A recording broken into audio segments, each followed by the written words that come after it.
7 days. One cursed amulet. Some spells don't break skin. They open doors in the mind.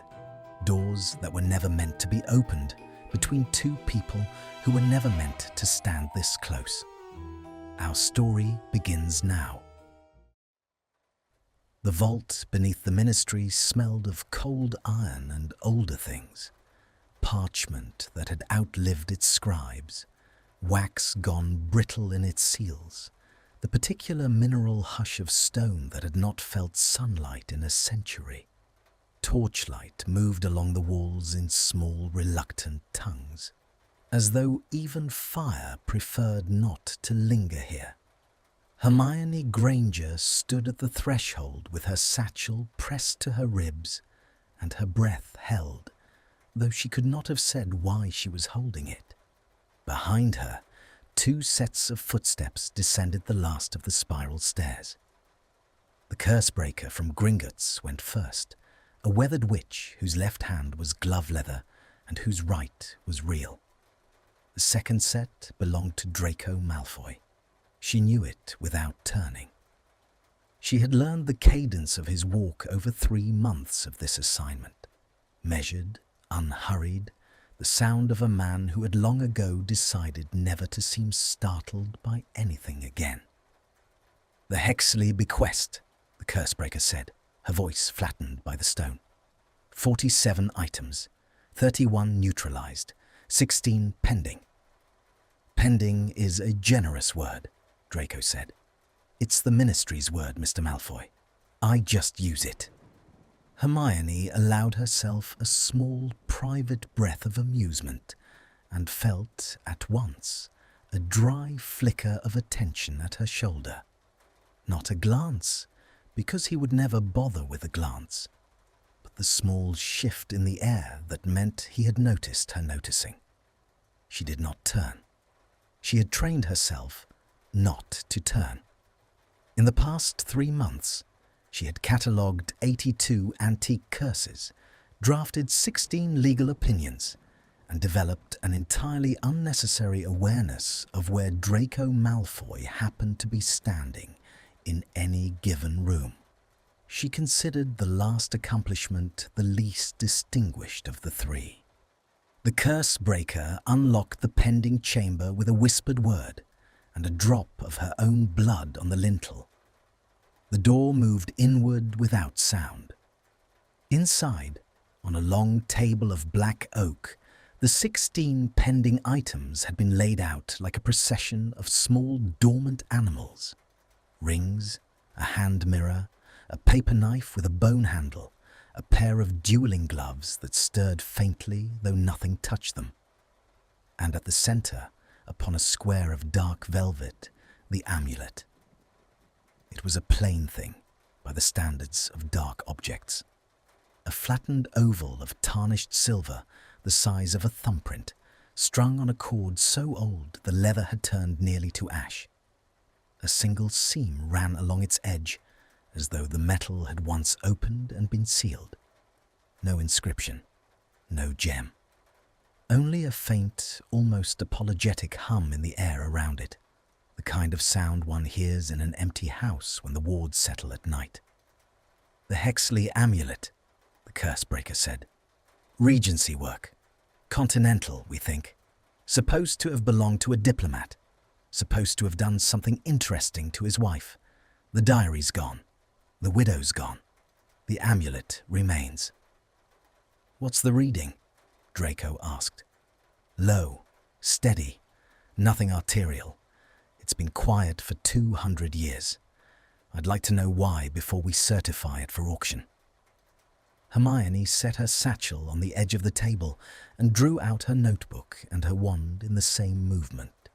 Across from her, Draco removed his gloves 1 finger at a time, the way he did everything, with a small, almost absent precision, as if his hands belonged to someone else, and he was merely returning them to working order. The silver signet on his smallest finger caught a torch and released it. She looked at the amulet, not at his hand. She made a decision about looking at his hand that she did not feel required to examine. "Consultant first or counsel first?" the curse breaker said. "Together," Draco said. At the same moment, Hermione said, "Simultaneous reading." Their eyes met across the table. His were the exact shade they had been at 17, and the exact shade they were not. Grey, yes, but with something underneath them now that at 17 had been nothing but cold. She did not examine that either. "Together then," the curse breaker said. "On 3. Wand tips only. Don't touch the metal with skin. You know the drill." Hermione knew the drill. She had written 4 pages of the drill, in fact, for a ministry training manual last spring. She raised her wand. Draco raised his. The curse breaker counted. 1, 2. What happened on 3 was not, later, anything either of them could explain with confidence. The amulet moved. It was a small movement, a hair's breadth, a twitch on the velvet, like a sleeping thing turning in its dream. But it was enough. Hermione's wand tip slipped the half-inch it needed to slip, and her bare fingertip grazed the silver. At the same instant, on the opposite side, Draco's thumb caught the cord and his knuckle brushed the edge. There was no sound. There was, instead, a sudden absence of sound, as though the vault had inhaled and forgotten to exhale. Hermione felt the stone of the floor go out from under her, in the way dreams sometimes drop a person through a staircase, and she felt, with perfect and appalling clarity, a thought that was not her own. Not this, not her, not now. The thought was dry, clipped, interior in a way nothing she had ever overheard from another person's face had been interior. It was as though someone had opened a door inside her skull, and she had walked, without meaning to, into a corridor that belonged to somebody else. Across the table, Draco Malfoy went very still. His hand had not moved from the cord. His face had not moved at all, which was, she understood at once, how his face moved when something was wrong. And then, louder than the amulet's hum, louder than the curse breaker's sharp oath, louder than her own pulse in her ears, Hermione heard her own thoughts go off at a gallop inside her head. Oh no, oh no. What was that? Was that him? Is that him? Can he hear me? Can he hear this? Oh God, don't think, Hermione, don't. Draco's eyes closed, just for a second, just long enough for her to see that he had heard her think "don't think," and had, for one helpless instant, found it funny. "Out!" the cursebreaker barked. "Wands away! Hands off! Out!" They went. Hermione could not afterwards remember the stairs, only that her satchel banged against her hip all the way up, and that somewhere on the 3rd landing she thought, quite distinctly, "I am going to be sick," and heard, as clearly as if he had said it aloud, the small dry answer, "Please don't." She stopped on the landing. She turned. He was 2 steps below her, one hand braced on the banister, the other at his side, and his face was the face he wore in courtrooms, closed, courteous, unreadable, except that the knuckles of the hand on the banister were white. "Malfoy," she said. "Granger. Did you—" "Yes." "Are you—" "Yes." She put her palm flat against the cold stone of the wall, because the wall, at least, was not inside her head. "St. Mungo's," she said. "St. Mungo's," he agreed. They did not speak again until they reached the street. The spell damage ward at St. Mungo's was the colour of weak tea, and the healer who took their case was a small, brisk woman named Pettifer, who had the air of someone who had been personally offended by dark magic for 40 years and had not yet forgiven it. She sat them on opposite sides of a narrow consulting room, waved a diagnostic charm over each of them in turn, and made a noise in her throat that Hermione did not care for at all. "Hexleys," Pettifer said. "Of course it's Hexleys. Nobody warned you about Hexleys." "We were told it was dormant," Draco said. "Dormant," Pettifer repeated without inflection. "Yes. Well, it's awake now. Congratulations.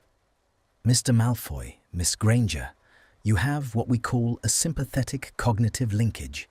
Regency diplomatic work, very fashionable in its day, designed to allow a husband to know his wife's mind without the inconvenience of asking her about it." Hermione's jaw set. She did not look at Draco. She was aware, with a fresh and mortifying clarity, that he had heard her jaw set from the inside. "How long?" she said. 7 to 14 days. These things unwind on their own, like a wound clock. I don't recommend trying to hurry them. I particularly don't recommend trying to block it. The amulet read you as consenting parties when you touched it together, and fighting the reed tends to produce migraines of a really memorable quality. "And the parameters," Draco said. His voice was very level. "Of the link." Pettifer consulted her parchment. Her eyebrows went up a fraction, which, on Pettifer, was the equivalent of another witch gasping aloud. "Ah," she said. "Ah," Draco repeated without expression. "It's asymmetrical. That's the Regency for you. They never did build these things fairly. Miss Granger, you'll be receiving Mr. Malfoy's surface cognition only. Working thoughts. Case notes, as it were. Nothing under the waterline." She turned the page. "Mr. Malfoy, I'm afraid you've drawn the other end." Hermione felt the blood leave her face in a single, obedient rush. "Define," she said. "The other end." "Full interior monologue," Pettifer said, not unkindly. "Running." The silence that followed had a particular quality to it. It was not the silence of two people who did not know what to say. It was the silence of two people who knew, with sudden and absolute clarity, that anything either of them thought for the next 7 to 14 days would be audible to at least one of them, and that one of them was Draco Malfoy. Hermione looked at the wall. The wall was the colour of weak tea. She thought very carefully and very slowly. I am looking at the wall. The wall is a wall. I am a professional. I am a professional adult woman, and I am looking at a wall. Across the room, Draco Malfoy made a small sound that might, in another man, in another life, have been the beginning of a laugh. He converted it, with admirable economy, into a cough. "Advice," he said to the healer, without taking his eyes off the middle distance, "would be welcome." "Live your lives," Pettifer said crisply. "Don't dwell on it. Try not to think about each other." She stood, gathered her parchments, and added at the door, with the flat calm of a woman who had given this particular piece of counsel many times, and watched it fail every time. "I'm told that helps." The door closed. They sat across the narrow room from each other in the weak tea light, and neither of them moved for a long moment. And Hermione, staring very hard at a point on the wall just to the left of his shoulder, thought, before she could stop herself, before she could even try, "Don't think about him. Don't think about him. Don't think about—" She heard him exhale. Not a laugh. Not quite. Something quieter. Something almost like mercy.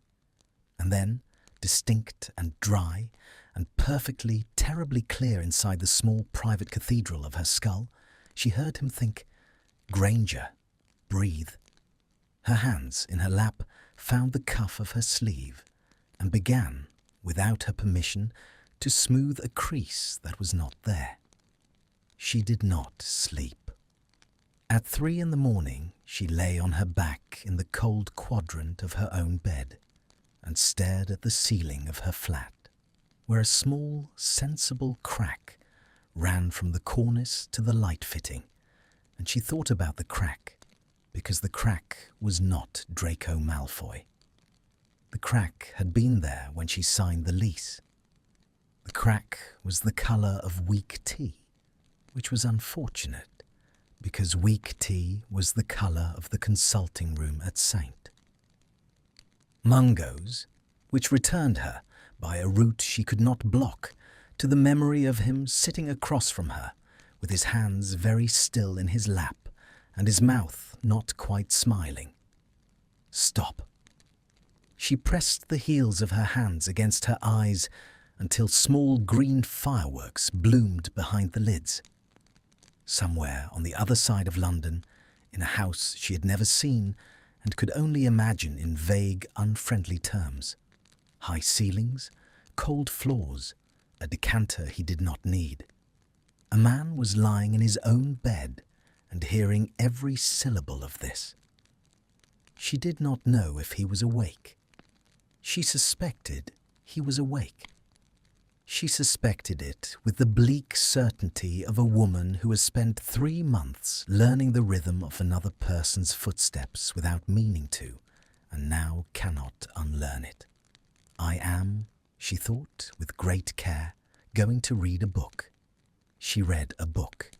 She read 17 pages of a book about the codification of magical property law in the late 18th century, a subject she had once found soothing, and she did not absorb a single word, because somewhere around page 4 she had thought, entirely unbidden, "I wonder if he reads in bed," and the question had opened a door she had then spent 4 pages trying to close. At 4:30 she gave up and made tea. At 5 she was at her kitchen table with the tea going cold in front of her and her hair in a knot she could not remember tying, and she thought, with the calm of the truly defeated, "He is going to hear me at work today. He is going to hear every single thing I think for 8 hours, and I am going to have to sit in a room with him and pretend that this is not happening." The reply, when it came, was so soft she almost missed it. "So am I." She set the cup down. Tea slopped over the rim. She watched it spread across the wood of the table in a small brown continent, and she did not wipe it up, because wiping it up would have required her to move, and moving at that moment felt like the sort of thing she would regret. "You can hear me now. Granger, I can hear you in the bath. I can hear you choosing a jumper. I heard you decide against the grey one." For what it's worth, I agreed.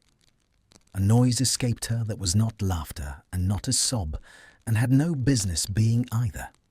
She covered her mouth with her hand. The silver of her own small ring, a thin thing, nothing, a present from her mother years ago, was cold against her lip. "I am going to get through this week," she thought, very clearly, "by treating you as an environmental hazard.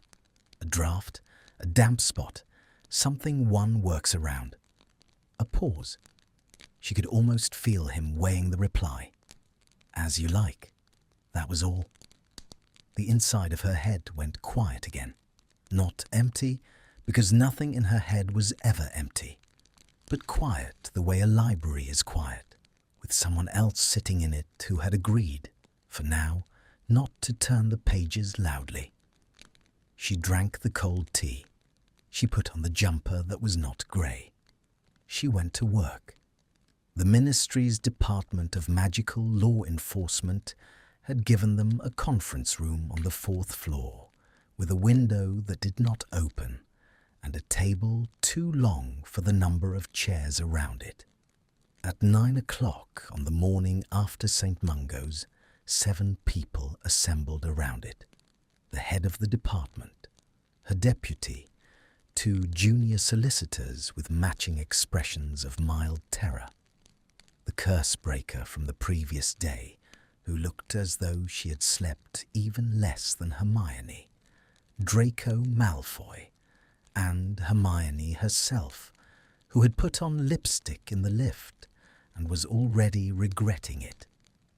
He was there before her. He was always there before her. He stood at the window with his back to the room and his hands clasped behind him in the posture of a man reading a newspaper that wasn't there. And when she entered, he did not turn, but the line of his shoulders registered her arrival in a small, almost invisible adjustment, a millimetre of settling, as though something in him had been waiting to know where in the room she was and could now resume its ordinary business. She noted the adjustment. She noted that she had noted it. She sat down. He turned then. He inclined his head. Granger. Malfoy. 2 syllables each, perfectly neutral, entirely professional. Across the private channel in her skull, she heard him think, with the dryness of a man reading a weather report, ties crooked again. Must have done it in the lift.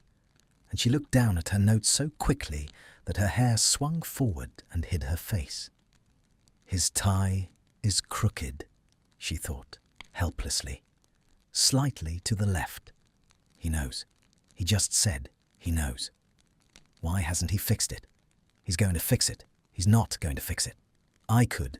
No. Absolutely not. Stop. Stop looking at his tie. Look at the agenda. The agenda is in front of you. The agenda concerns the valuation of dark artifacts under Schedule 4 and has nothing whatsoever to do with the tie, which, frankly, anyone with a mirror could. Across the table, Draco Malfoy lifted a hand and, without looking at her, adjusted his tie a 1/4 inch to the right. Perfectly. Precisely. With the small, polite air of a man doing something entirely unrelated to anything. Hermione's quill broke against the parchment. "Everything all right, Miss Granger?" the head of department asked. "Fine," Hermione said, in the brisk, bright voice she used when nothing was fine. "Quite fine. Shall we begin?" They began. The meeting unfolded with the slow, procedural politeness of all such meetings. Schedules, subsections, the question of whether the Hexley bequest could be removed from public auction without triggering clauses in the will. The question of whether the ministry's liability extended to persons injured in the course of certifying the bequest. Hermione spoke when she was addressed. She spoke well. She heard herself from a great distance saying lucid, structured things about fiduciary responsibility and the 1834 Dark Objects Act. And she heard, underneath her own voice, the quieter channel of her interior life running on unsupervised, like a tap someone had forgotten to turn off. He's taking notes with the left hand today. He's ambidextrous. How is he ambidextrous? Why do I know he's ambidextrous? Because you watched him at the Wizengamot last month, Hermione. Don't pretend. The signet ring catches the light when he writes. It's got a dragon on it, a very small one. I've never been close enough to see what it... Stop. Stop looking. Look at the deputy. The deputy is asking a question. The deputy is asking you a question, Hermione, for God's sake. "I beg your pardon," she said smoothly. "Could you repeat that?" The deputy repeated it. She answered it. She answered it extremely well. Nobody at the table noticed anything. Nobody at the table could possibly have noticed anything. And across from her, Draco Malfoy, who was noticing everything, did not move a muscle of his face except for one small, helpless thing at the corner of his mouth that she caught only because she was looking, and that vanished the instant she caught it. "You are enjoying this," she thought at him with cold precision. The reply came back so fast it was almost reflex. "I am surviving it. Liar. Granger." What? A pause, long enough that she wondered if he would let it go. He did not. "Your tie observation was correct. Thank you." Her hand closed on the broken quill. Ink welled along the split and beaded on her fingertip. Across the table, the deputy was saying something about subsection 9, and the junior solicitors were nodding in unison like well-trained birds. And Hermione Granger, who had argued a case before the full Wizengamot at 24 and made a senior barrister cry at 26, sat very still and watched a drop of ink gather at the end of her finger and fall, and thought, with the clarity of a woman who has just understood something she would very much rather not have understood. He is going to hear everything, for a week, possibly 2. And then, before she could stop it, before she could even see it coming, the thought that had been waiting under all the other thoughts since 4:30 that morning, patient as a cat. And I don't entirely mind. Across the table, Draco Malfoy's hand went still on his quill. Just for a second. Just long enough for the ink to pool at the nib and bleed a small black star into the parchment where no star was meant to be. He did not look up. He did not look at her. He turned the page with great and deliberate care, and he wrote the next line of his notes as though nothing had happened at all. But the deputy was asking another question, and the head of department was nodding, and outside the window a pigeon landed on the sill with the small companionable thud of an ordinary morning, and Hermione Granger kept her eyes on her agenda and her hands flat on the table, and felt very distinctly the first hairline fracture open in the careful architecture of the next 7 to 14 days. She reached, without thinking, for the cuff of her sleeve. It was already perfectly straight. She smoothed it anyway. She smoothed it again. Across the table, without looking up, Draco Malfoy turned another page. The second day began in rain. Not the decorous London rain that taps politely at windows and asks permission to come in, but the other sort. The grey, committed rain that has decided to stay and is not interested in your plans. Hermione walked from the apparition point to the ministry visitor's entrance, with her umbrella refusing to cooperate and her hair surrendering in stages. And she arrived in the atrium with a damp collar and a mood she intended to work with rather than against. She had made, in the bath that morning, a list of resolutions. She had written them on the inside of her own skull in careful, legible handwriting, because there was no point in writing them anywhere else. The first was, "I will think about the case." The second was, "I will think about the case."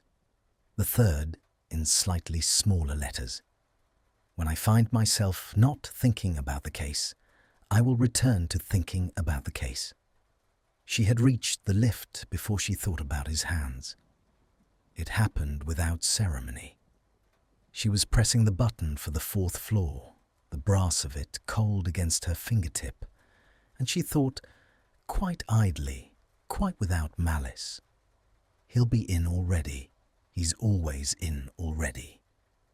And from there, with the small treachery of a mind left unsupervised for half a second, her thoughts slipped sideways to his hands on the meeting table yesterday, the way the left one held the quill and the right one rested flat, palm down, fingers slightly apart, the signet ring catching the window.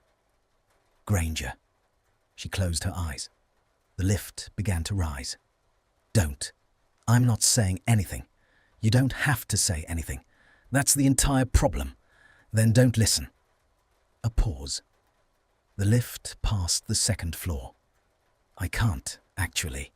That's also the entire problem.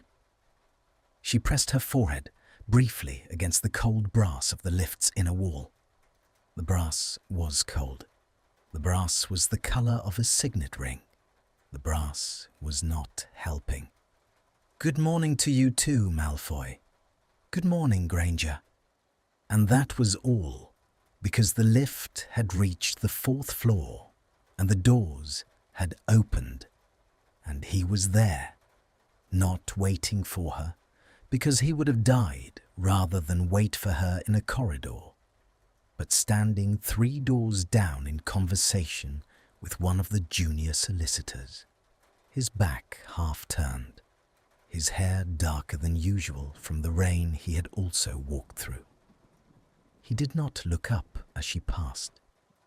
She did not look at him as she passed. They exchanged, without exchanging anything, the small private acknowledgement of 2 people who had already said good morning somewhere no one else could see. She reached her desk. She sat down. She opened the Hexley file. She read the first paragraph 3 times and understood none of it. She closed the Hexley file. This, she thought with enormous clarity, is going to be a very long day. From very far away, through the soft static of the link, she heard him agree. By noon, she had noticed a number of things she did not wish to have noticed.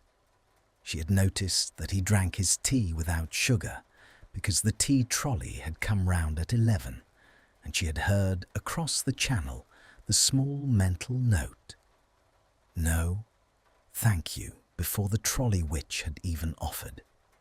She had noticed that he kept his wand in an inside pocket of his coat and not in the sleeve holster most auras preferred, which meant he had made a decision a long time ago about what he wanted his hand to look like when he reached for it. She had noticed that his handwriting, which she had seen only in formal submissions before, was narrower than she had imagined. The kind of hand that had been taught at 7 and had never quite forgiven the teacher. She had noticed, most inconveniently, that he had a habit.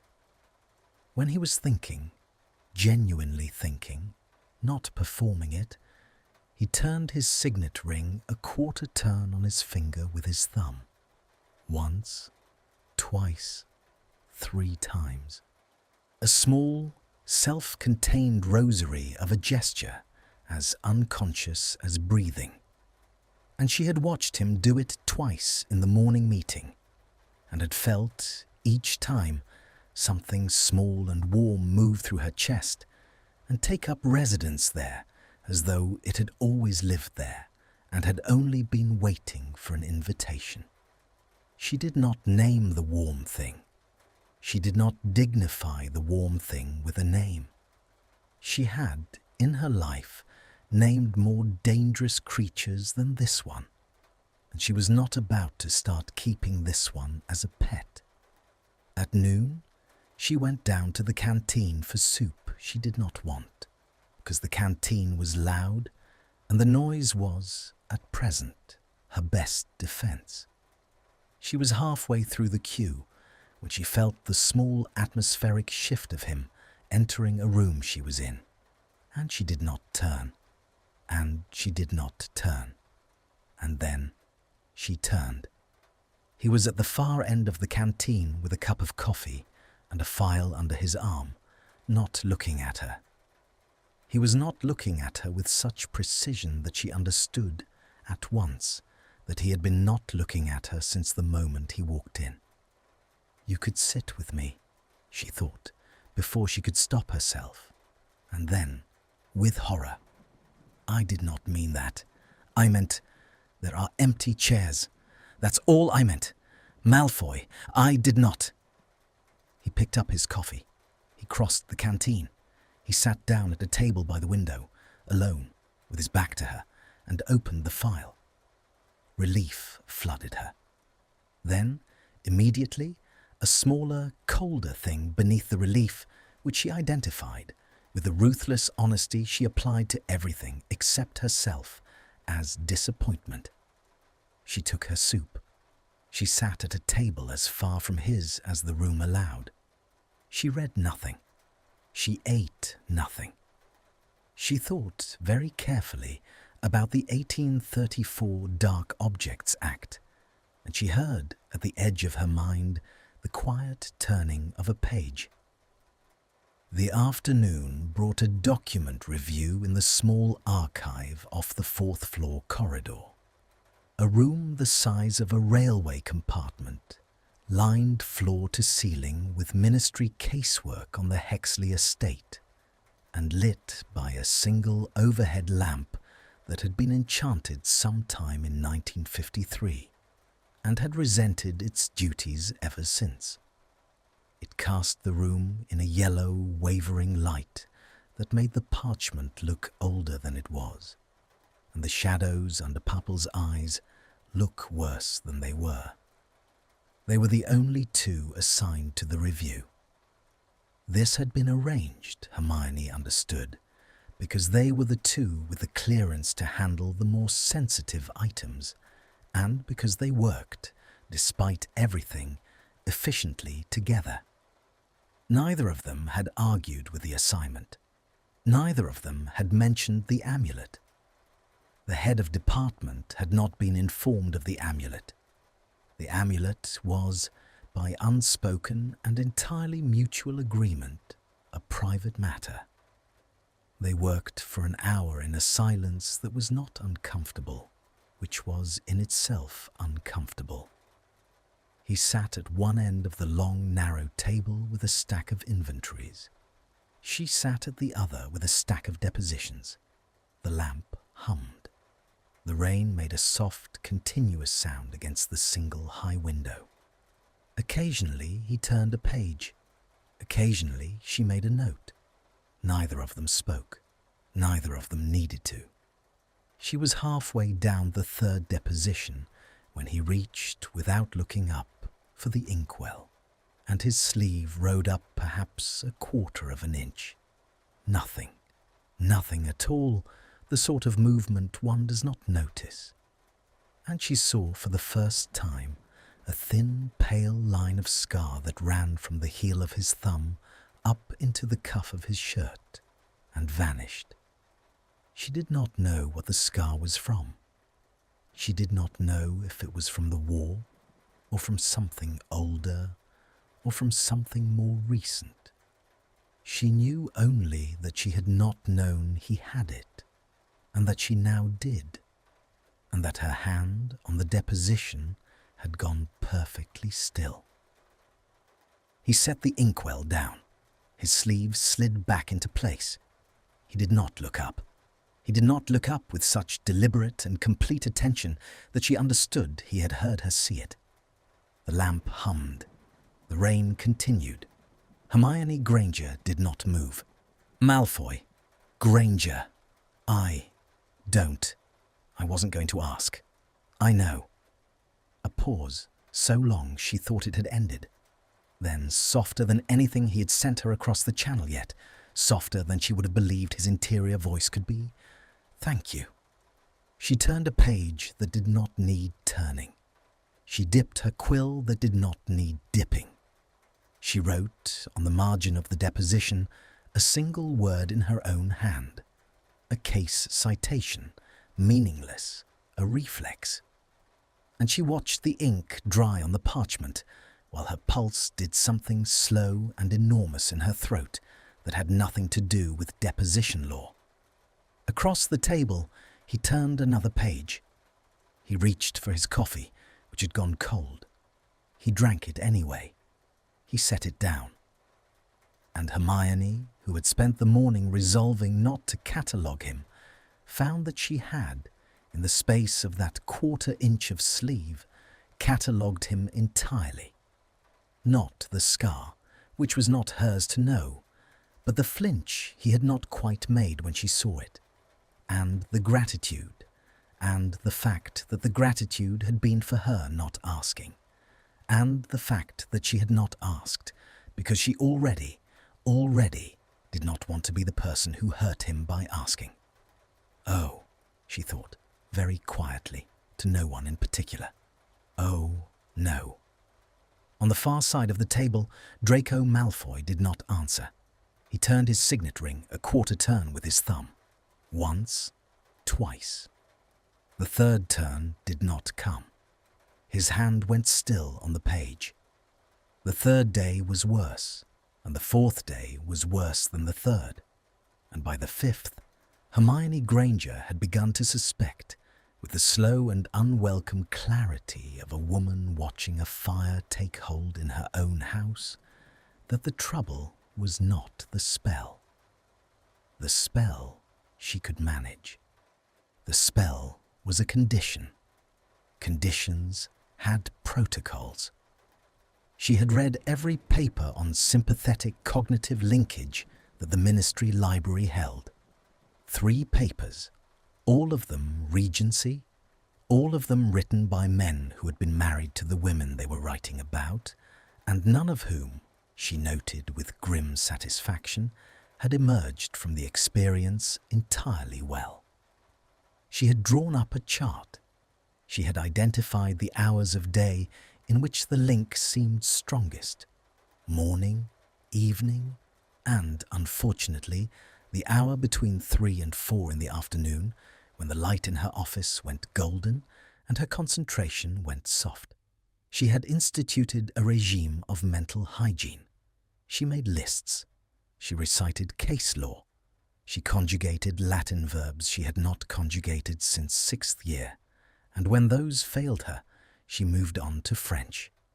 None of it worked, but all of it helped, in the way that bailing a leaking boat helps. The boat was still leaking. She was still in it, but she was at least doing something with her hands. The trouble was not the spell. The trouble was the man.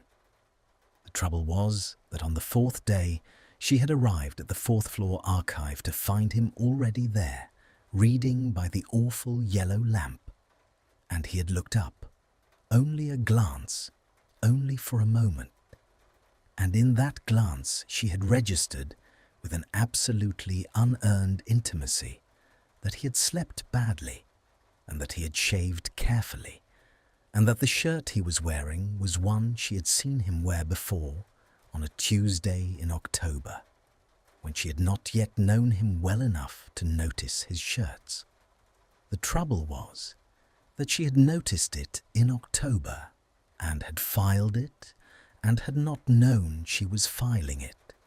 And here the file was now, open on her desk, annotated in her own hand.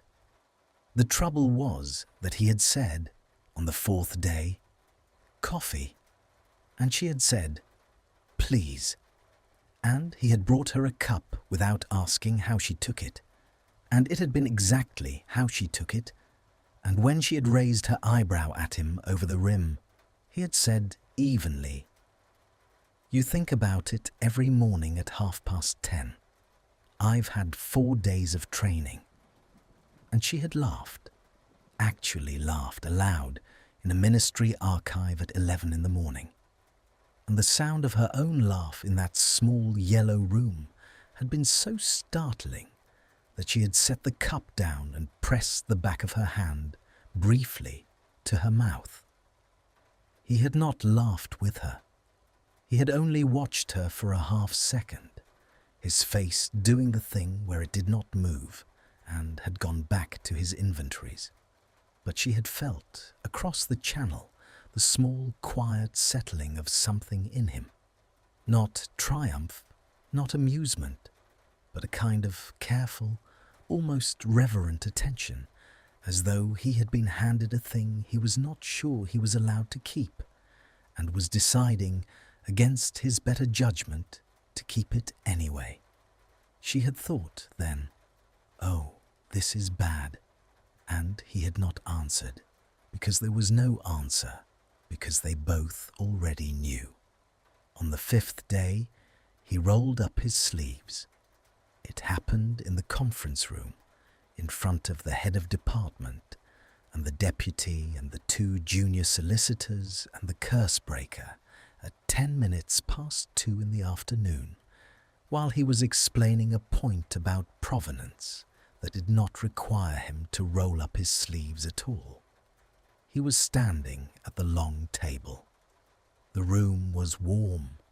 The ministry's heating ran on a system of enchantments designed in 1902 and never once successfully adjusted. And he paused, mid-sentence, set his quill down, and undid, with the unhurried precision he brought to everything, the cuff of his left sleeve. He folded it back, once, twice, a neat architectural fold to mid-forearm. He undid the right cuff. He folded it back, once, twice, to match. He picked up his quill. He resumed the sentence he had not quite finished. He did not look at her. He did not need to look at her. Across the channel, across the careful, sunlit quiet of her attention, he could hear perfectly well the sound her mind made. The sound her mind made was not a word. It was not a sentence. It was the particular, unmistakable silence of a woman whose inner monologue had, for the first time in her adult life, simply stopped. For 3 full seconds, Hermione Granger thought nothing at all. Then, with the awful velocity of a dam giving way, she thought everything at once. She thought about the pale, thin line of the scar she had seen in the archive, and about whether it continued up the forearm he had just exposed. She thought about the faint blue of the vein along the inside of his wrist, and about the knob of bone at the base of his thumb, and about the small, neat, almost apologetic arrangement of the folded fabric against the muscle of his arm. She thought about his hands, which she had already thought about more than she intended to think about any man's hands in any given week. And she thought about them now with a specificity that frightened her. And underneath all of this, like a bass note under a melody she had not asked to hear, she thought, with perfect, appalled clarity, he did that on purpose. Across the table, Draco Malfoy's quill hovered a fraction of a second above his parchment. He did not look up. He did not smile. But his jaw moved just once. A small tightening at the hinge, the kind of movement a man makes when he has been caught and has decided not to mind being caught. And Hermione saw it, and he knew she had seen it. And for a long moment the only sound in the room was the head of department turning to the next page of her agenda. "Mr. Malfoy," the head said pleasantly, "you were saying." "I was saying," Draco said in a voice so level it was almost a provocation, "that the provenance chain for items 7 and 12 depends on the credibility of the 1817 inventory, which we have reason to doubt." He dipped his quill. He wrote a line. He did not, at any point, glance in Hermione's direction. "Miss Granger, I believe, has the citation." Every head in the room turned to her. Hermione's hand on the agenda had gone still. Her other hand was at her sleeve, smoothing the cuff, which was already perfectly smooth. She became aware of it. She set both hands flat on the table. "The citation," she said, and her voice came out to her enormous relief as her own. "Yes, Bagshot versus Crown, 1823. The principle being that an inventory drawn up by the beneficiary of the estate is rebuttable on its face and requires corroboration from a party without interest." She did not look at Draco. She looked at the head of department.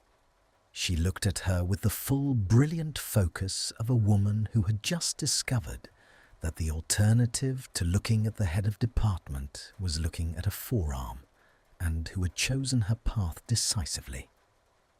There's a secondary authority in Fawcett, 1851, which extends the principle to magical chattels specifically.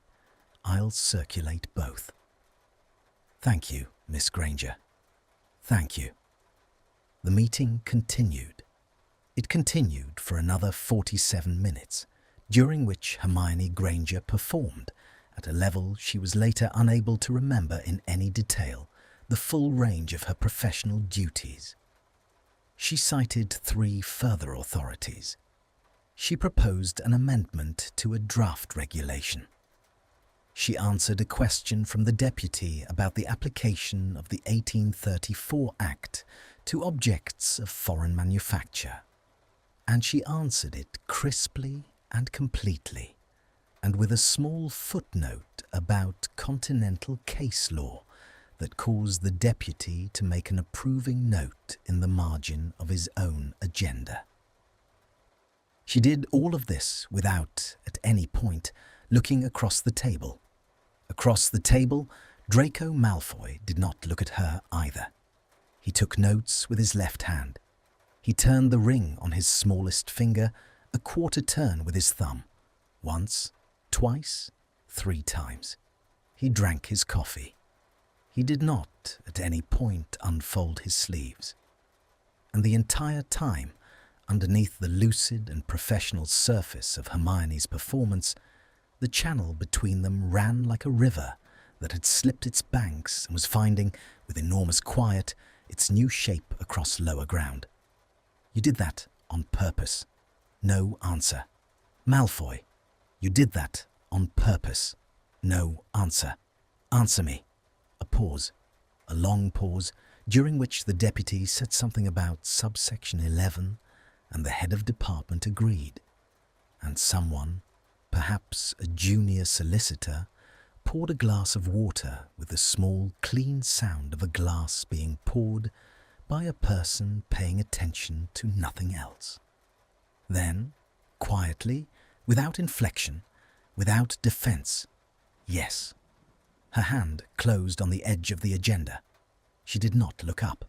She breathed once through her nose, and she thought, with a clarity she would later be ashamed of, and also, secretly, not ashamed of at all. Why?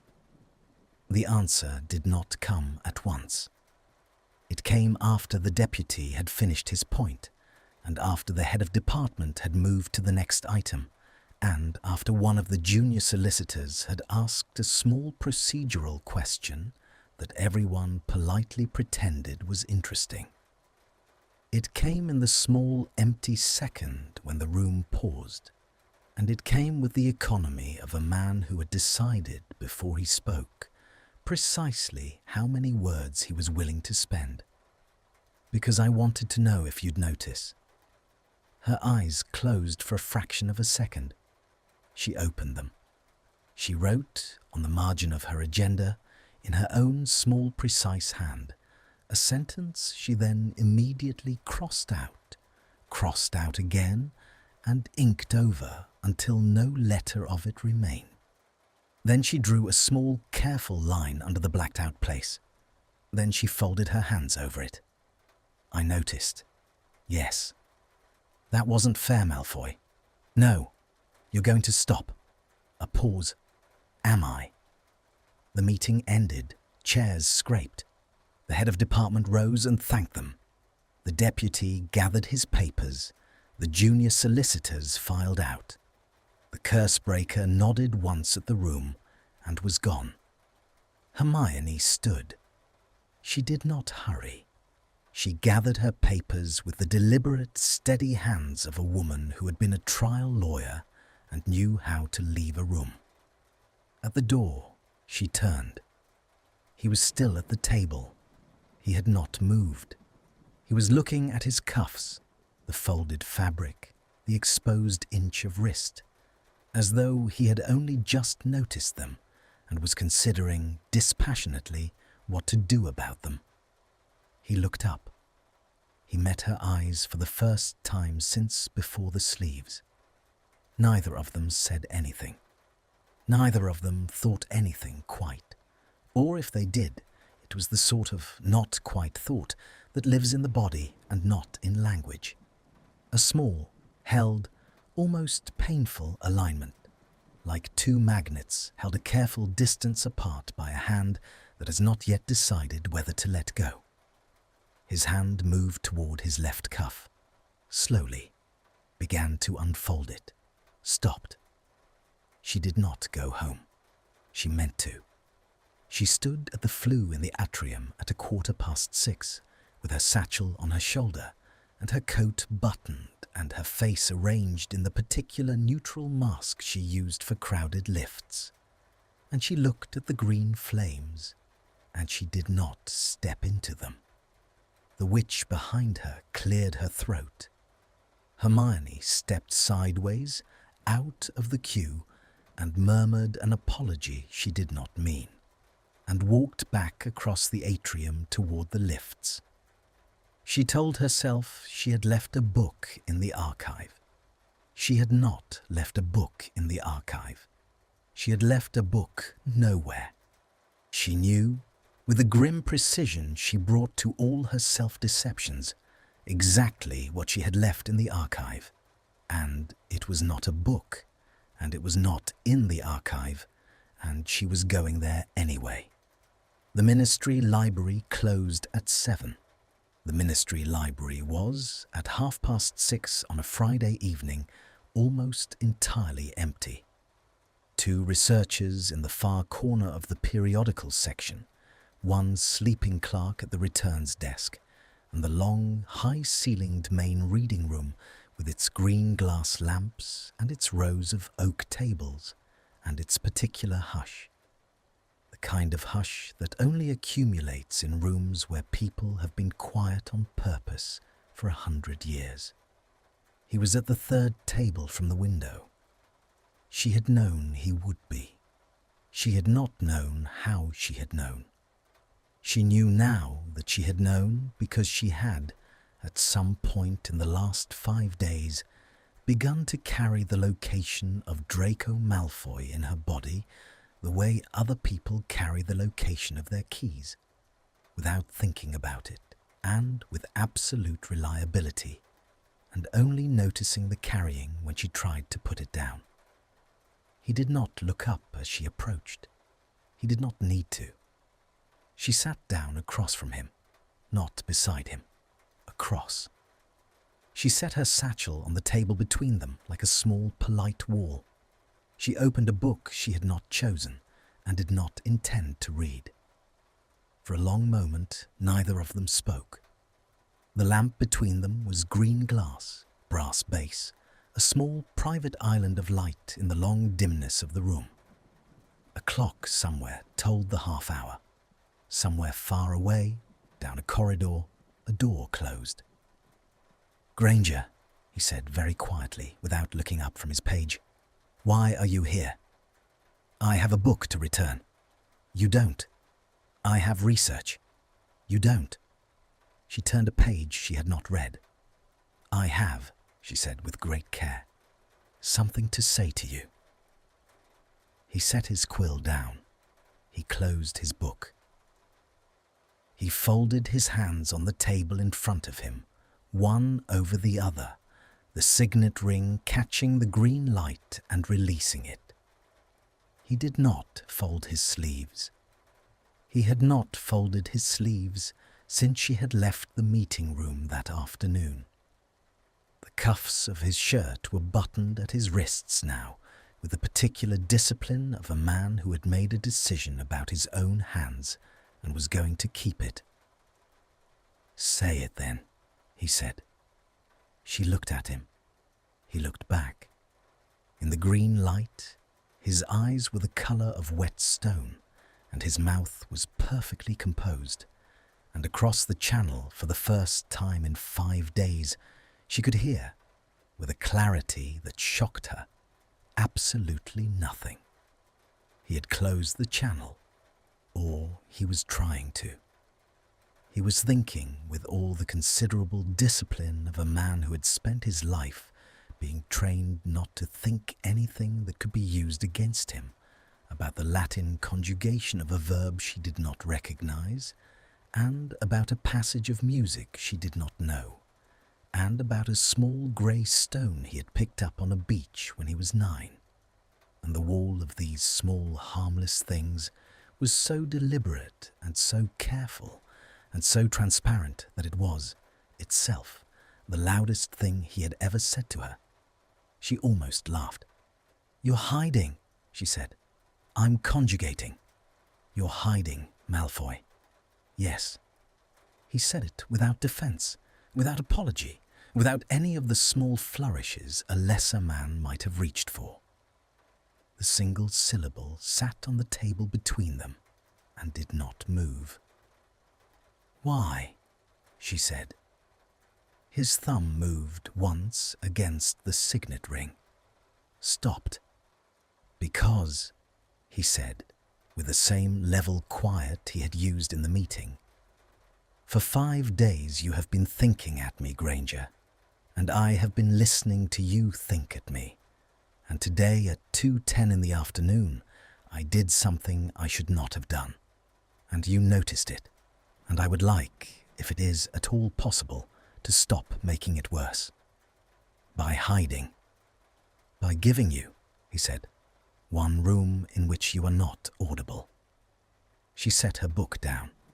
She had come here, she admitted it now to herself, in the privacy he had just given her, and which, in giving, he had made less private, because he had not gone deaf, he had only stopped answering. She had come here to be angry with him. She had come here with 3 speeches prepared, each of them more forensic than the last. She had come here to say, "You exploited the asymmetry." She had come here to say, "You rolled up your sleeves and you knew what you were doing." She had come here to say, "You have been reading me like a book I did not consent to write, and I will not have it, Malfoy. I will not." She had come here to say all of this, and instead, she sat across from him in the green light with her hands on the table and looked at him. Really looked at him, for what she realized, with a small cold shock, was the first time in 5 days. And she saw that he had not slept, that the skin beneath his eyes had the particular bruised thinness of a man who had been awake in long, unbroken stretches, that his mouth was set in the careful line of someone whose composure was a discipline and not a gift, that the hands folded on the table in front of her were, very slightly, trembling at the knuckle, and that he had folded them precisely in order that she should not see this. She saw that he was ashamed.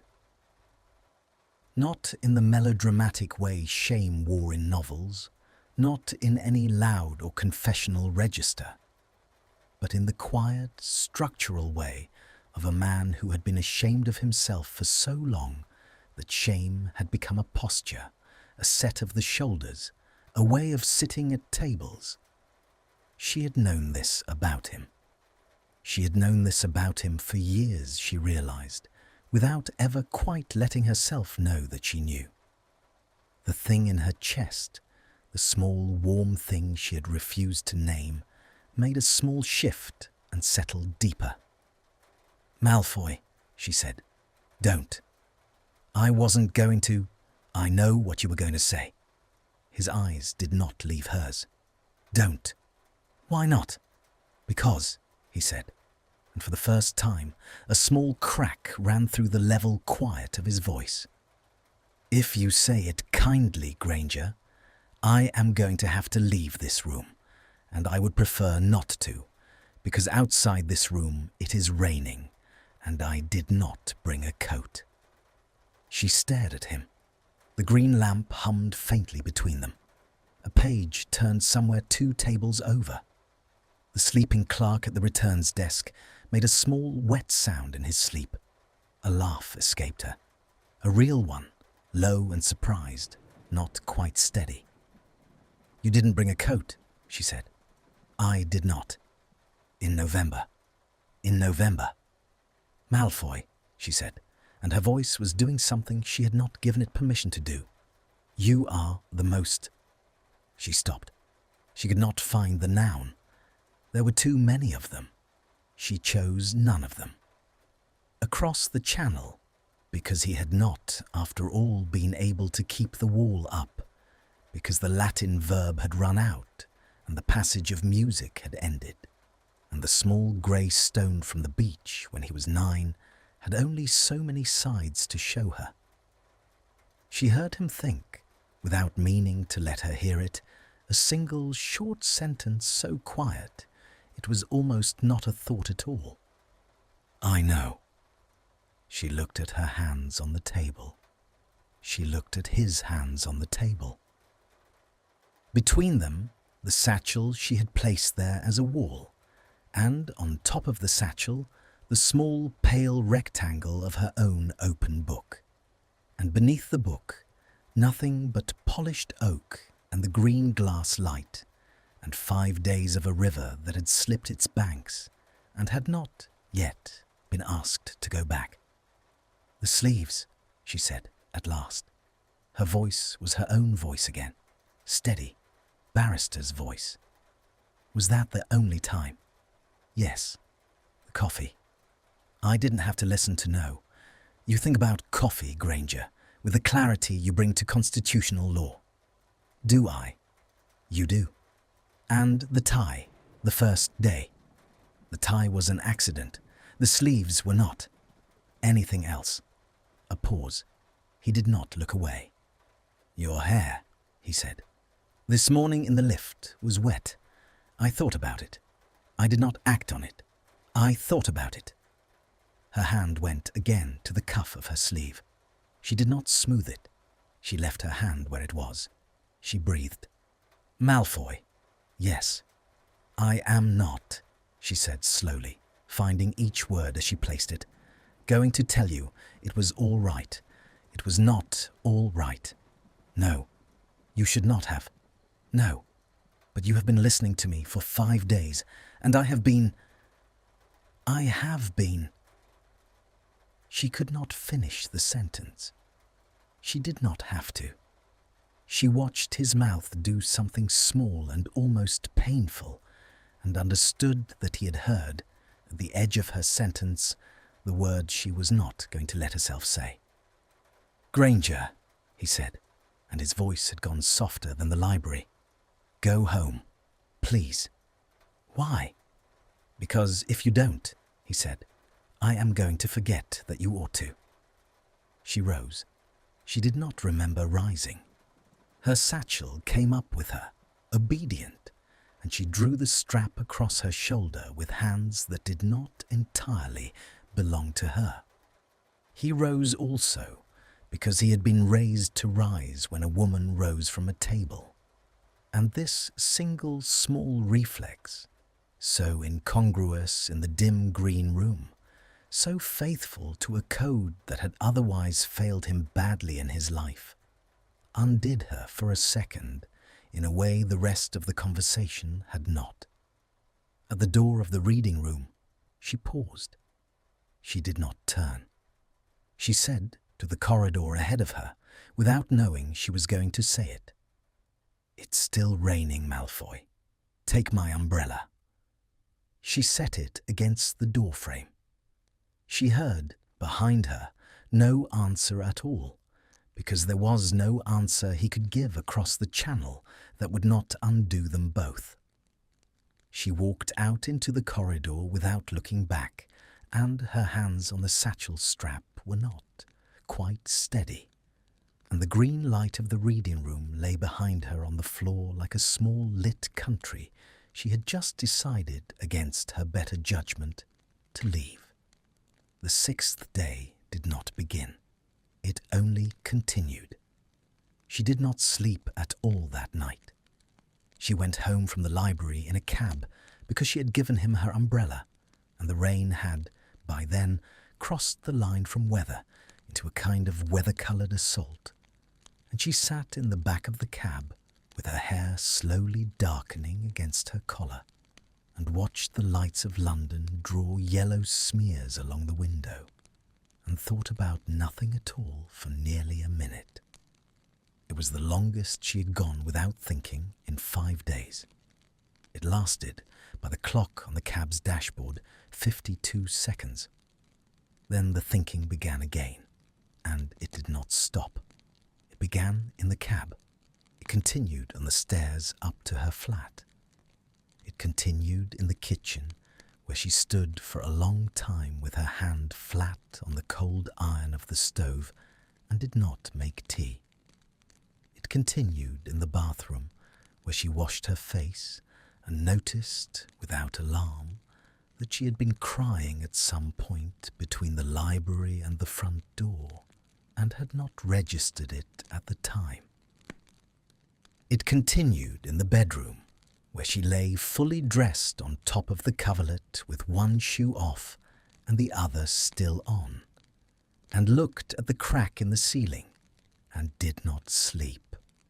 And because she did not sleep, because the hour was late, and the link was always loudest in the low quiet of the small hours, she knew with a slow, cold certainty that he was not sleeping either.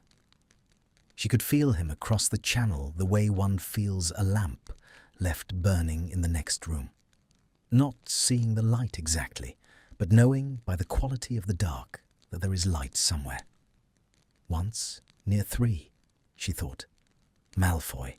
No answer. Once, near 4. I gave you my umbrella, Malfoy. The least you can do is be awake with me. No answer. But at the edge of her mind, very faintly, the small interior hum that meant he was there and had heard and had decided, for reasons of his own, not to answer. At some point, she stopped thinking sentences at him and began, without intending to remember. She did not choose the memory. The memory chose her. It arrived with the sly inevitability of things one has refused to think about for years, and it arrived not in words, but in the small, terrible specificity of sensation. The weight of a wooden floor against her shoulder blade, the particular pale pattern of a ceiling rose with a chandelier at its centre, the smell of expensive wax and cold fireplaces, the taste of her own blood at the back of her throat, and above all, and worst of all, the sound. Not a voice, not a word, but the sound her own wrist had made under a knife held by a woman who was laughing. She made a noise. She did not know she had made it. It was a small, dry sound, nothing like a sob, and it seemed to come from someone else's throat. Granger. The channel opened so fast she felt it in her chest. His voice, across it, was not level. It was not composed. It was the voice of a man who had been sitting in the dark for hours and had just been sat upon by something he could not lift. Granger. Stop. Don't. I'm not doing it on purpose. I know. I haven't thought about it in... I don't think about it. I don't let myself. I know, Granger. I'm sorry. I'm so sorry. I'll go and conjugate something. Don't apologize. Don't you dare apologize to me for that. The channel went silent for a beat. Not closed. Silent. She could feel him, very near, holding whatever he was holding at a distance from her. And she understood, with the small, flat clarity that sometimes comes at 4 in the morning, that what he was holding at a distance from her was the sound of himself breaking. "Where are you?" she thought. A long pause. "Outside," he answered, "a street away." She sat up so fast the blood left her head. She stared at the dark wall of her bedroom, and she thought, with a calm that was not, in fact, calm. "You are outside my flat. At 4 a.m. In the rain. Yes. Malfoy. Yes. Why?" A pause that felt like a held breath. "Because I could not," he said, "stay in a house where I could hear you remembering that and do nothing." She was already moving. She did not remember deciding to move. She pulled her coat on over the clothes she had slept in, and she did not find her other shoe, and she went down the stairs of her building in one shoe and one stocking foot, because the other shoe was under her bed, and she could not, at that moment, have found it if her life depended on it. The street was wet and empty, and the colour of nothing. The rain had thinned to a mist that drifted rather than fell, a fine, cold suspension that made halos of the street lamps. He was across the road, under the awning of the shuttered shop opposite her building, with his coat collar turned up and her yellow umbrella, ridiculous, bright, absurd against the dim street, furled in his hand. He had not opened it. He had stood in the rain. She crossed the road without looking. There were no cars. There would not have been cars at that hour in that street in any weather. She stopped 2 feet from him. Neither of them spoke. He was soaked. His hair was dark with it, and his coat shone under the lamp, and his mouth was the colour mouths go when their owners have been cold for a long time. He looked at her. She looked at him. Her stocking foot was cold on the paving. She did not notice. "You didn't open the umbrella," she said. "I couldn't work out how." "It's a catch on the handle." "Yes," he said. "I know." A small silence. The mist moved between them. Somewhere, a milk float began its rounds, 2 streets away, and the sound of its wheels came to them very faintly, as though from another city. "Malfoy," she said, "why are you here?" He did not answer at once. He looked past her, at her building, at the single lit window on the 3rd floor that was her bedroom, at the dark windows above and below. He looked at her foot in its stocking. His face did something she had never seen it do. A small, stripped, astonished thing, as though he had only just noticed where he was and could not quite account for it. "I don't know," he said. "You know." "I don't know what to call it, Granger, which is not the same thing." "Try." He closed his eyes, just for a second. The rain beaded on his lashes and slid. "For 5 days," he said, and his voice was very quiet. "I have heard you think. Good thoughts, bad thoughts, case law, nonsense, every kind of noise a mind makes. I have heard you laugh at yourself. I have heard you correct your own grammar. I have heard you wonder what I take in my coffee and answer yourself correctly." A small, wrecked movement at the corner of his mouth. "I have heard you be kind, Granger, in the private of your own head, about people who do not deserve kindness. I have heard you be kind about me." "Malfoy." "And tonight," he said, "I heard you remember my aunt's drawing room. And I have been a great many things in my life, Granger, but I have never yet been the sort of man who could sit in a warm house and listen to that and do nothing." The mist moved. A lamp further up the street flickered once and settled. "So, I came here," he said, "without a plan, and without a coat I can speak for, and without the least idea what I intended to do when I arrived. And I stood under this awning for an hour and 40 minutes and thought about going home, and did not go home. And I am standing here now, Granger, and I do not know what I am asking you for."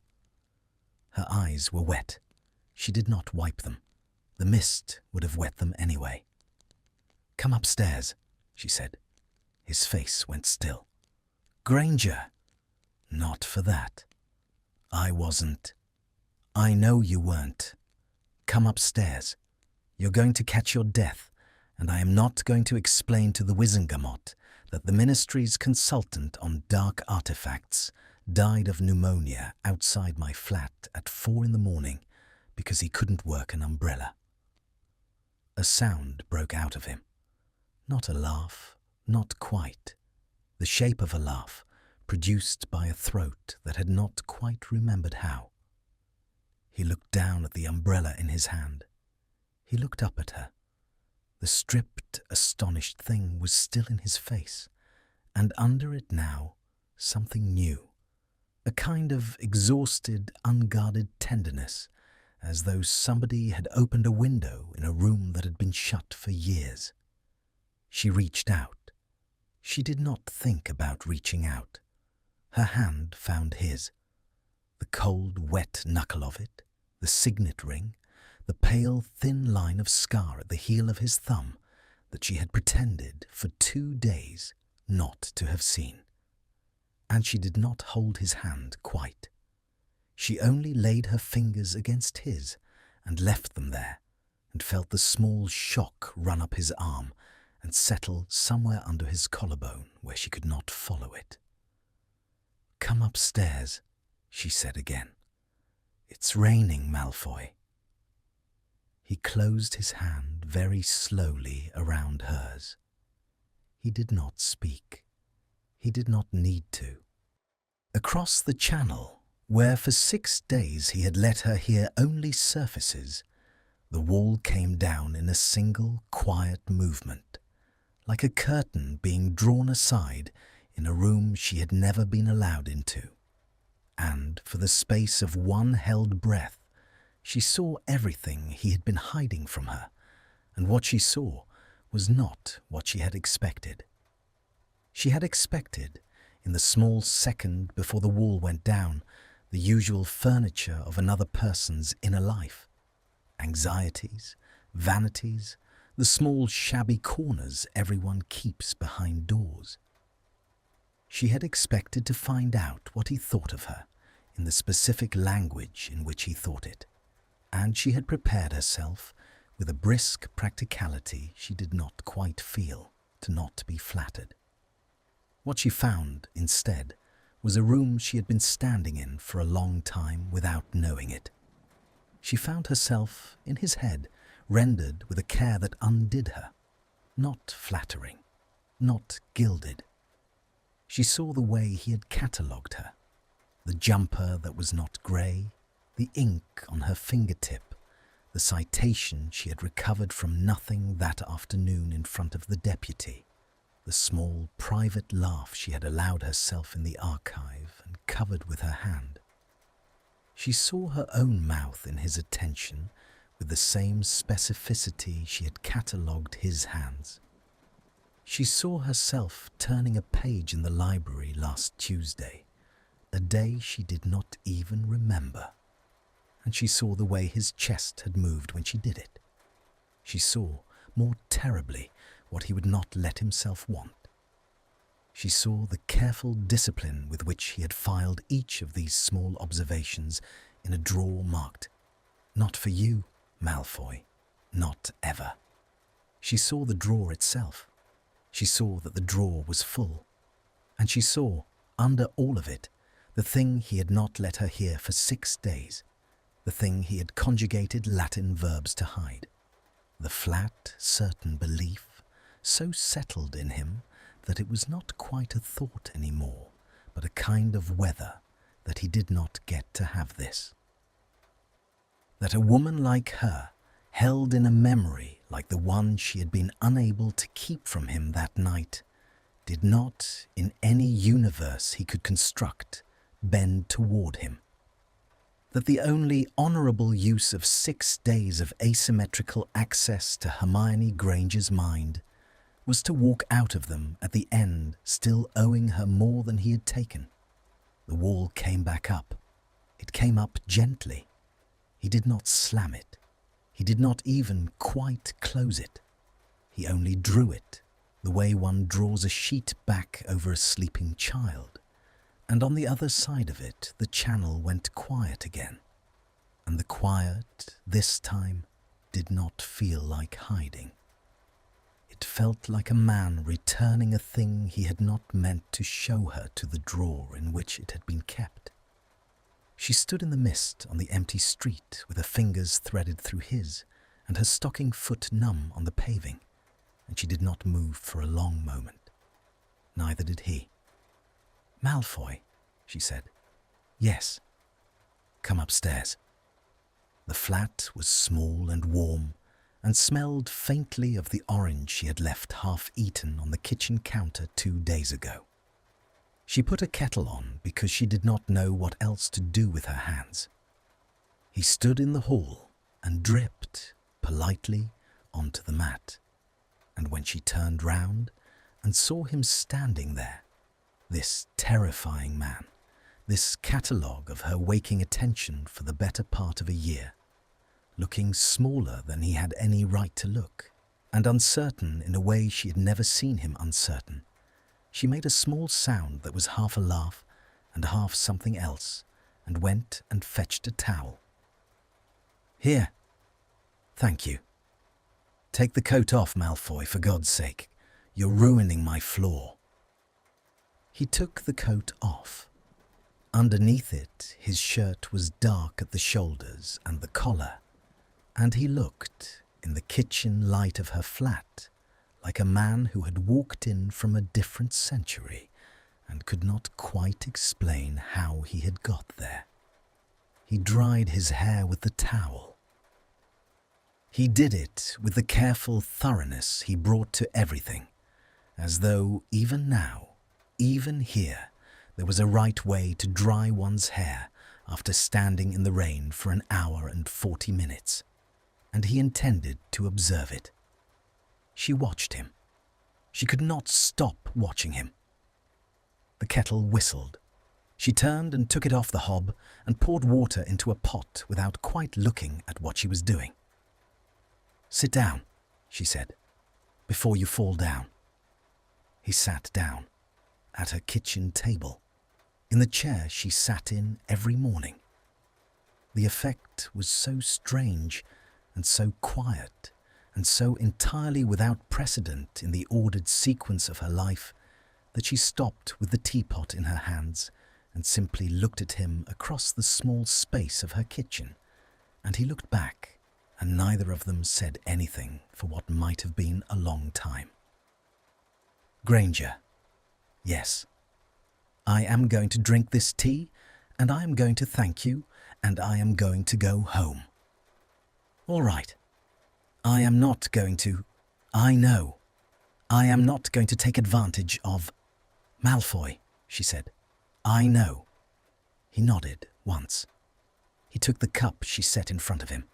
His hands were still faintly unsteady, and the cup rattled very slightly against the saucer when he set it down, and he looked at the rattling with the brief, almost academic interest of a man observing a phenomenon in a laboratory. She sat down opposite him.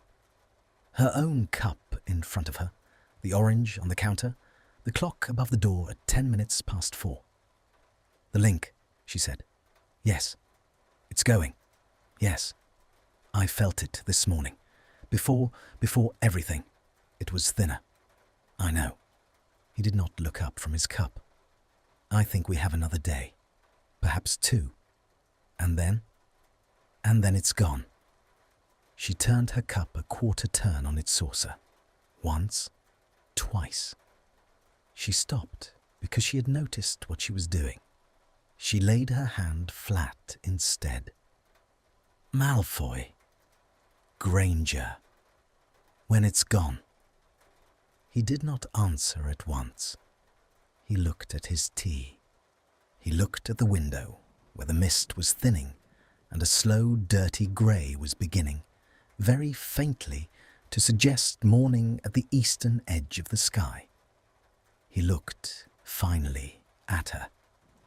"When it's gone," he said carefully, "you will no longer have to listen to me at all, and I will no longer be able to listen to you.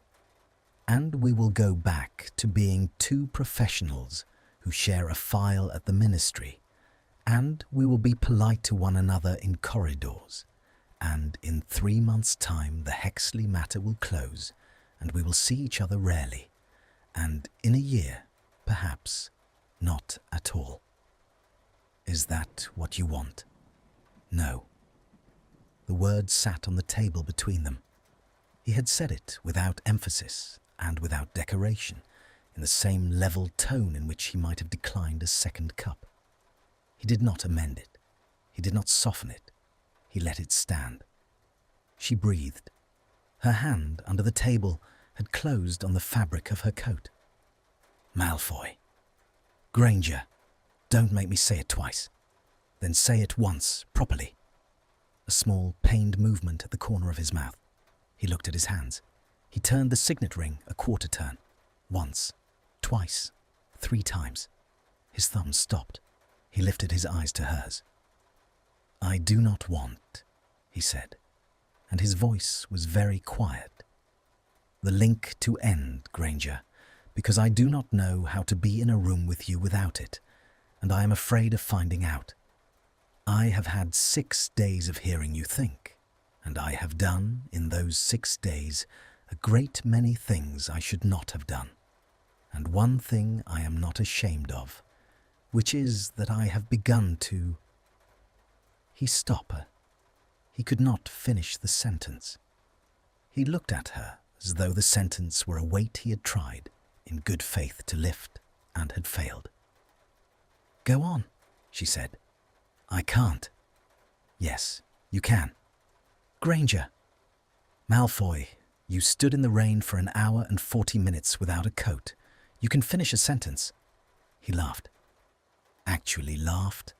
A short, broken sound, half surprise. And he pressed the heel of his hand briefly to his eyes, and when he took it away, his face was the face of a man who had decided, at last, to stop carrying a thing he had been carrying for too long. "I have begun," he said, "to love you, Granger, quite badly, in the sense that I am not good at it, and in the sense that I have been at it for longer than I have been willing to know." Her hand on the table had gone perfectly still. "And I am telling you this," he went on before she could speak, "not because I expect anything of you, and not because I have earned the right to, but because the link is going, and in a day or 2 you will no longer be able to hear me think it, and I do not want you to find out later that I let it end without saying it. That would be a worse cowardice than the ones I already own." The kitchen was very quiet. The kettle on the cold hob made a small tin sound as it settled. The clock above the door ticked. Somewhere in the building below hers, a pipe groaned in its sleep. She did not speak. She stood up. He stood up too, because he had been raised to, and because he thought, perhaps, that she was going to ask him to leave. And his face was the careful, composed face of a man preparing to accept, with grace, a sentence he had passed on himself years ago. She walked round the table. She stopped in front of him, close, closer than they had ever stood. His breath, when it came, was uneven. She lifted her hand. She laid it flat against the wet collar of his shirt, over his collarbone, where his pulse was doing something uncivilized under the cold fabric. She did not kiss him. She did not reach for him. She only held her hand there and let him feel it, and looked up at him in the kitchen light. "Malfoy," she said. "Yes." You're not going home." His breath caught. He did not move. He did not lift his own hand to hers, though she could feel under her palm the exact instant he decided not to. "Granger." "Not for that," she said softly.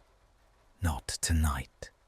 You're soaked, and you are half out of your mind, and neither of us is going to do anything we'll have to explain to ourselves in the morning. But you are not going home, Malfoy. Not into that rain. Not after what you just said to me." His hand at his side rose, slowly, very slowly, the hand with the signet ring, and covered hers against his collar. He did not press. He did not pull.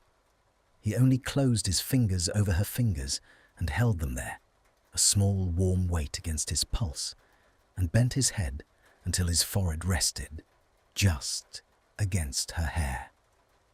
He did not kiss her. Neither of them kissed the other. They stood in the kitchen in the last of the mist and the first of the morning with their hands folded between them, and across the thinning channel between their minds, neither of them thought anything at all, because there was nothing at that moment that needed thinking. The clock above the door ticked. The orange on the counter caught the first grey light. His breath moved once against her hair. He slept on her sofa. She gave him a blanket that did not quite fit him, and a cushion that had belonged to her grandmother, and he accepted both with the grave courtesy of a man being handed state papers.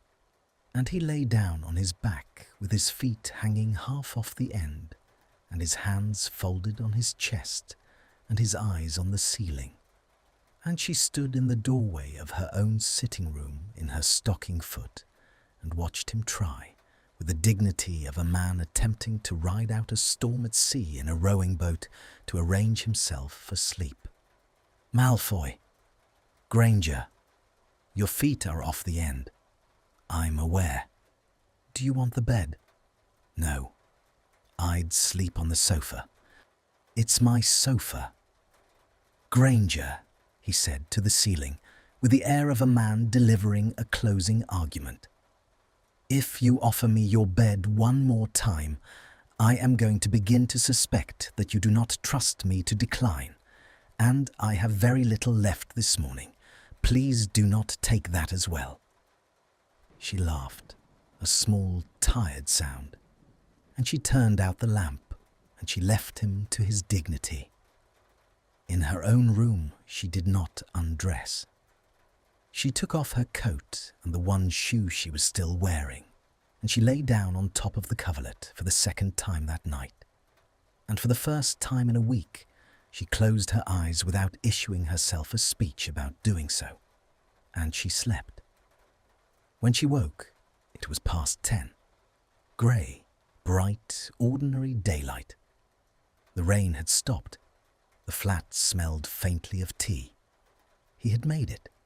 He had made it correctly. Loose leaves, pot warmed, the cup she liked set at her place with the small absurd ceremony of a man who had never, in his adult life, made tea for a woman who would drink it, and had decided to meet the occasion with all the seriousness it deserved.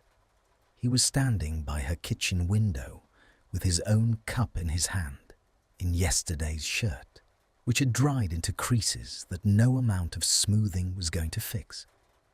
And when she came to the doorway, he turned, and for the smallest fraction of a second, his face did a thing it had not, in the whole 7 days, done in front of her.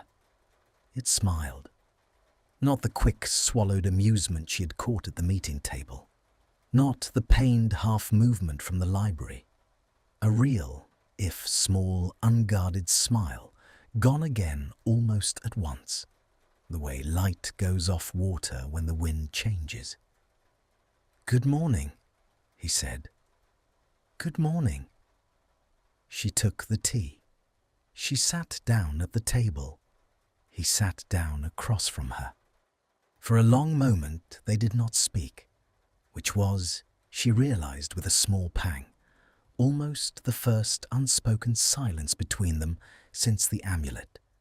And it was different from the ones that had gone before it, because this one was not listening for anything. Oh, she thought. Malfoy? Yes, it's gone. I know. When? I woke at 8, he said, and I thought at you, and you did not think back, and I thought at you again, and you did not think back, and I went and made tea. She set the cup down. She pressed her palm flat against the wood of the table and felt under her palm only the wood. No hum. No hairline thread of another person's attention. Only the small private room of her own head, the way it had been for 29 years, only somehow larger now and somehow emptier, as though a sound she had not known was there had been turned off, and the new quiet had a shape. I should, he said, go home.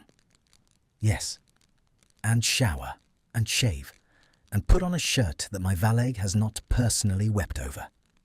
You don't have a valet? I did when I was 9. I miss him. She laughed. He watched her laugh, and his eyes did a small soft thing at the corners, and he looked, in that moment, 20 years younger than he had looked in the rain. He stood. He reached for his coat. She stood too. Malfoy. Granger. Last night. He stopped with his coat half on. He did not turn. He stood with his back to her, looking at the wall above her kitchen table as though it had, in the last 10 seconds, acquired some particularly interesting feature. Last night, he said to the wall, I said a great many things I said, because I believed I was about to lose the ability to say them, and wished, for once in my life, to get something said before it was too late.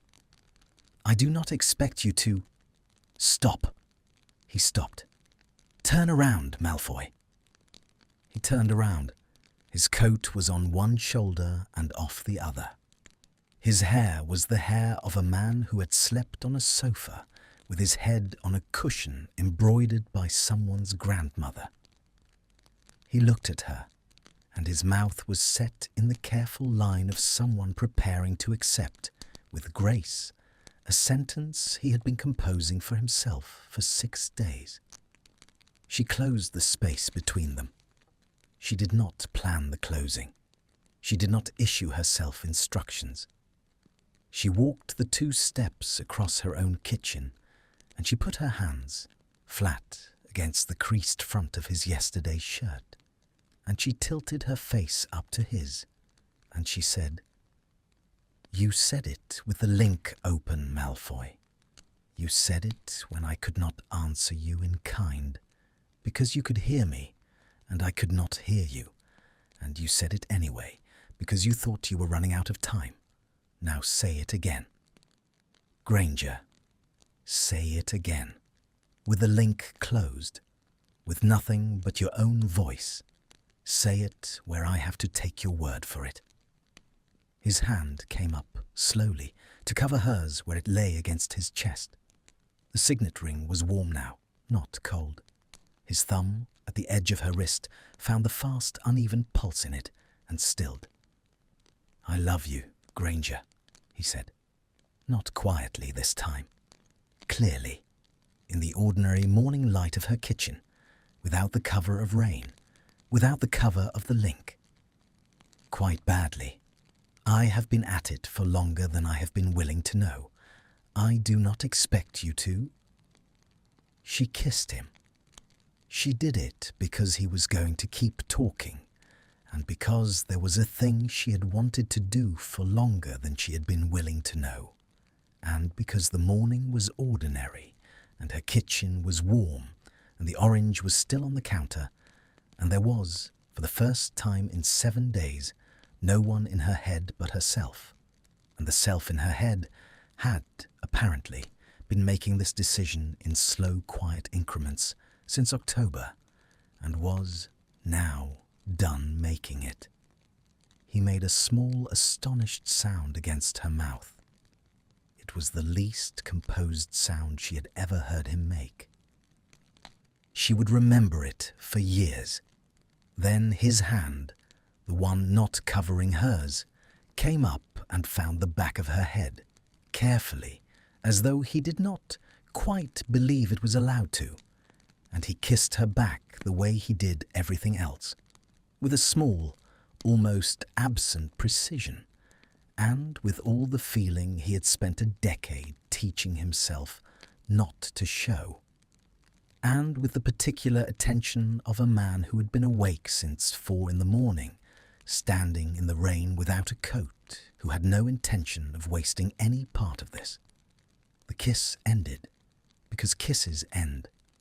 It ended slowly, in increments, a small resisting thing, and when it ended, they did not move apart. Her hand was still flat against his chest. His hand was still at the back of her head. His forehead rested, again against her hair, the way it had in the kitchen at 4, only this time his breath was steady, and hers was not. "Granger." "Yes. I did not come upstairs for that. I know. I am telling you so that you know that I did not come upstairs for that. Malfoy, I know. And I am not," he said, with the last fraying remains of his composure, "going to stand in your kitchen in yesterday's shirt and ask you what this means, because I am not 19, and because it would be a kind of question I have no right to ask a woman who has already given me more mercy this week than I have earned in 30 years. Ask it anyway." He lifted his head. He looked at her. The grey eyes in the ordinary daylight were less grey than she had thought. There was a thread of something warmer near the pupil, brown almost, that she had never been close enough to see. She filed it away. She did not apologize to herself for filing it away. The drawer in her head, where she had been keeping these things, had, at some point in the last 12 hours, acquired a label, and the label was no longer "Stop." "What does this mean?" he said. "It means," she said, "that on Monday you are going to come to the meeting with your tie straight and your sleeves down, Malfoy, because I would like to be able to do my job without the head of department noticing that her legal expert is no longer capable of reading an agenda. Granger. And on Tuesday," she said, "you are going to bring me coffee the way you know I take it, and you are going to sit across the table from me, and you are going to behave like a professional, and I am going to behave like a professional, because we have a case to close, and it has waited for us long enough. And after the case." She looked at him. Her hand was still on his chest. Under it, his heart was doing something uncivilized again, the same thing it had done under her palm at 4 a.m, and she understood with a small, quiet certainty that this was going to be what his heart did under her palm for some time, and that she was going to be allowed to find out how long.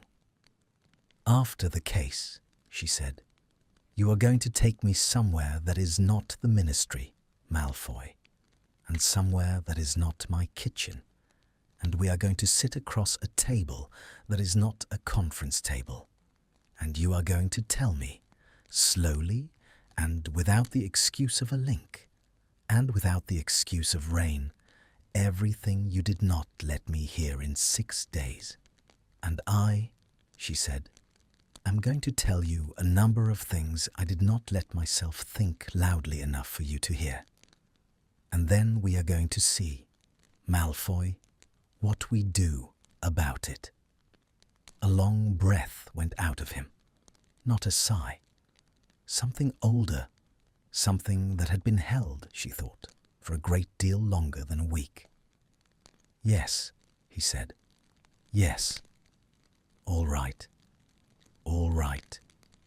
He did not move. Neither did she. The clock above the door ticked. The orange on the counter caught the clean grey light of a London morning after rain. Somewhere in the building below, a door opened and closed, and a voice called cheerfully up a stairwell to another voice, and the ordinary business of a Saturday resumed around them as though nothing in the world had changed, which was, she thought, about right, because nothing in the world had, and everything in the small warm kitchen had, and both of those things were, for the moment, true at once, and were going to have to learn to live together. He lifted her hand, the one that had been on his chest, and turned it over, and looked at the palm of it as though it were a document he had been given to examine. He did not kiss it. He only looked at it with the grave attention he brought to everything, and then, very carefully, folded her fingers closed over nothing, and gave her hand back to her, because it was hers. "Monday," he said. "Monday. Tie straight, sleeves down." "Sleeves down, Malfoy." "Granger." "Yes, thank you." He took his coat. He took also her yellow umbrella, because it was still faintly trying to rain. At the door of her flat, he stopped and turned and looked at her once more, in her stocking foot, in yesterday's jumper, with her hair uncombed and her kitchen behind her and the morning on her face. And whatever he saw, he filed it visibly in a drawer he was no longer pretending not to keep. "Monday," he said again. "Monday." He went. She stood in the doorway for a long moment after the door had closed. The flat was quiet. Her head was quiet. The channel was gone, and the silence it had left was not empty, because the kitchen smelled of tea he had made, and the sofa held the shape of a man who had slept in his clothes rather than impose on her. And on the table, 2 cups sat side by side, one drained and one half full, and the half-full one was hers. She went and picked it up. She drank the last of the tea. It was still warm. Outside, in the street, a yellow umbrella opened. She watched it from her window until it turned the corner, and then she smiled. A small, private, entirely unhurried smile. The smile of a woman who had, at last, stopped resisting a thing she had been resisting for a long time.